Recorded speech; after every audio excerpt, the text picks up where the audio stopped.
Hello everyone and welcome to Day Trader S&P 500. This is Dale Woodson, one of Timer Digest's top ranked stock market timers. We can show you our 3-year trading history. Even though I've been trading for 3 years, this is our short-term report results. We recently moved our futures trades over to Striker. So if you guys don't want to spend all day in front of the computer day trading like I do, you can contact them. They auto-trade our accounts. We're looking forward to our new website that is in the coding phase right now. And we want to remind everyone to hit that subscribe button. Don't forget to hit the reminder bell and the like button. I appreciate all of your support for our channel. We want to get in here today and look at the S&P 500. Let me just see what I've got here. I want to get into the time spiral because we didn't have it in yesterday. It's not off, it's still on, but I want to get to the wave count here. Okay, so here is our November 9th high. You can see this is a 1-hour chart, and you can see our primary wave count is still that we're going just to under 4,000, like 39.96. Okay, and you can see we have a wave 1 here, a wave 2 low, and then the third wave is subdividing 1, 2, 3. Okay, we can get some targets on that, and I'll get to the time spiral in a minute here. There's the extensions, and we've got a 1 here. There's the 2. You can see the third wave went a little bit over the 1-to-1 ratio. Let's get that out of the way. There's a lot of lines here. Remove that. And I want to point out again these waves. If you can count this, 1, 2, 3. 3 is here, 4 is there. You can see 5. It barely got higher than 3. Again, 1, 2, 3, 4. 5 is here, and there is the wave 3 high. And again, 1, 2, 3, 4 is a little more complicated here. 5 did get a little higher in this one. So this looks like 3 of 3. You can see our retracement levels here. For just this most recent 5-wave advance, you can see we have a 36.60 as a 382, a 36.48, and a 36.25. This is the make or break point right here where the blue line is for the diagonal triangle wave count, which I'll show you. Well, I'll show you right here, and I also have it in a different chart. Okay, so this is our primary wave count. We see a 1, a 2, we're in 3, okay, and then we'll get a 4 and a 5 up to almost 4,000. Our top alternate count is the diagonal triangle, and I'll draw that out for you guys here. Just a moment. See if we can get to the 1, 2, 3, 4, 5, and that would be a 1 here, a 2 here, a 3 here, a 4 here, and a 5 here. Let me make that a different degree. We'll run it up to micro there so you can see it. That is the diagonal triangle, and you can see wave 4 here is definitely below the wave 1 high. Let's just get rid of the primary count because we're talking about the diagonal triangle. There you go. You can see that the overlap between wave 1 and 4. So if that is the case, and this is 1 up, 2 down, 3 up, 4 down, and 5 up, and that's an ending diagonal triangle, it ends today on December 4. And let me just get back to our time spiral for a second here. Let's go with the previous days up to now. Okay, we started this on September 2nd high. That was ideally a high, and then the time spiral marked alternating highs and low. You can see 9/11 low here. Fibonacci 8 days pointed us to 9/10. We had a slippage, this is important, of plus 1 day. Then the next one was the high of 9/16. The spiral pointed to 9/15. Again, a slippage of 1 day. The next one is a low of Fibonacci 21 days later. You can see our time spiral here in the sequence pointed to the 23rd. Again, a slippage of plus 1 day. At the time, we thought the spiral was done because it didn't call this high, but when we looked back on it as of the 12th, we saw that it missed it by 4 trading days, okay? There were 2 days over the weekend there too.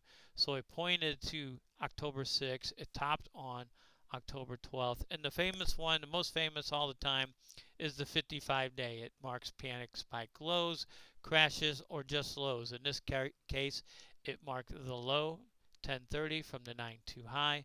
55 days later pointed to October 27th. We got it a plus 3 days of slippage on October 30th.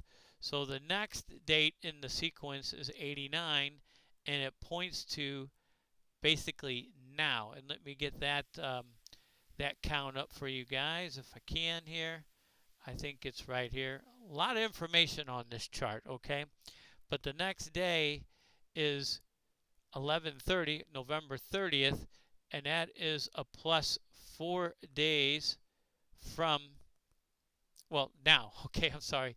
The December 4th is plus 4 days. I don't think this could stretch out too much further, maybe a plus 5 into tomorrow. But you can see we got a lot going on in this chart. And then, of course, the follow through is if the top is here, you can again start the 55 days from the high. This will be a new high on 12/4, and that'll point to January 28th. Getting a little ahead of ourselves because we don't know that this high is in yet, but this is our top alternate count. And you can see here, there is the diagonal triangle with the overlap of 4. There's the 4 low, there's the 1 high, and you see again 1, 2, 3, 4, and 5. You can see this key resistance level is that previous November 9th high, 36.46. You see we touched it there just about, had resistance, we broke through it here, it became support. So resistance is now support, and not ironically, the Fibonacci 500 or half percent retracement of this advance gives us 36.48. We have our other Fibonacci targets here for this rise, 36.60, 36.48, 36.35. So what we're looking at is we need a break below this number, 36.46, for the top alternate count of the ending diagonal triangle and the December 4 high to remain or to take over as the primary wave count. Okay, so that's what we're looking at. If this does not happen, this is not going to make a high. The Fibonacci time spiral served its purpose and ended with the 55-day low on 10:30. We'll go to new highs to 39.96. We'll see what day that ends up on, and we can start our Fibonacci time spiral again. So very critical time in the market. Obviously, it's going to go up to new highs, or we have a little tight, relatively tight window here of 36.46. Let me get back in. Okay, and there is our chart on the hourly chart from that low, and there it is again. So we'll see what happens, and there is the key level right there. Otherwise, we're going near 4,000. Okay, gold. I wanted to touch base on gold because you can see from our wave 4 low how that make or break level held, and gold has moved up. It actually moved up into the price territory of the bottom of the descending triangle pattern. So we still fully expect gold to continue up in a fifth wave and get to either 2079, basically making a double top with wave 3, or all the way up here, you can see the 5 up here to 2273. Again, make or break level right here, I think it's at 1764. We will move to a short position with any break of this low. In the meantime, we'll remain long on gold. On Tesla. It was so perfect right here. We had the 3 down here, and the 4 down here, and the 5 here, and that didn't work, and the 5 was down here. That was perfect where 4 equals 1.618 of 1. We're going all the way back to October of 2019. But as we know, that was wrong, and we knew our make or break point, and we knew it way back not too long after that October 30th low. It made a low just like the S&P. Once it broke out of that triangle right here was when we knew it was going to go to 5 to new all-time highs. And it's still going. You can see here we'll get better. This is a daily chart. Let's look at the hourly chart. I drew new targets up here. Here is that October 30th low. There's wave 1. There's wave 2. Wave 3 extends. There's wave 4. And you can see even 5 is extending where 5 equals 1 at 615. It'll gain in this chart a 1.618 at 661. It's currently trading at 644. And I think we got something similar here on the 5-minute chart. We have it going here, and there's that correction.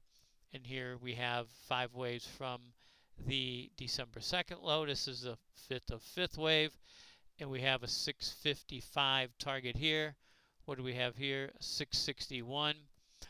We can't can believe anything with Tesla, but nothing goes straight up and nothing goes up forever. What goes up must come down. Who knows? Maybe it goes to 1,000, but this sure has been unbelievable run in Tesla. So we'll watch that closely and look at these targets, see what happens. Again, remember our make or break 3646 for the S&P. We'll see if it goes up to 4,000 or if the time spiral, we have a little what we call a paradigm of price and time with the price and the time of the S&P. We'll see if this 12.4 time holds or the price of near 4,000 wins out. It should be interesting to watch. Again, thank you everyone, and until next time, take care.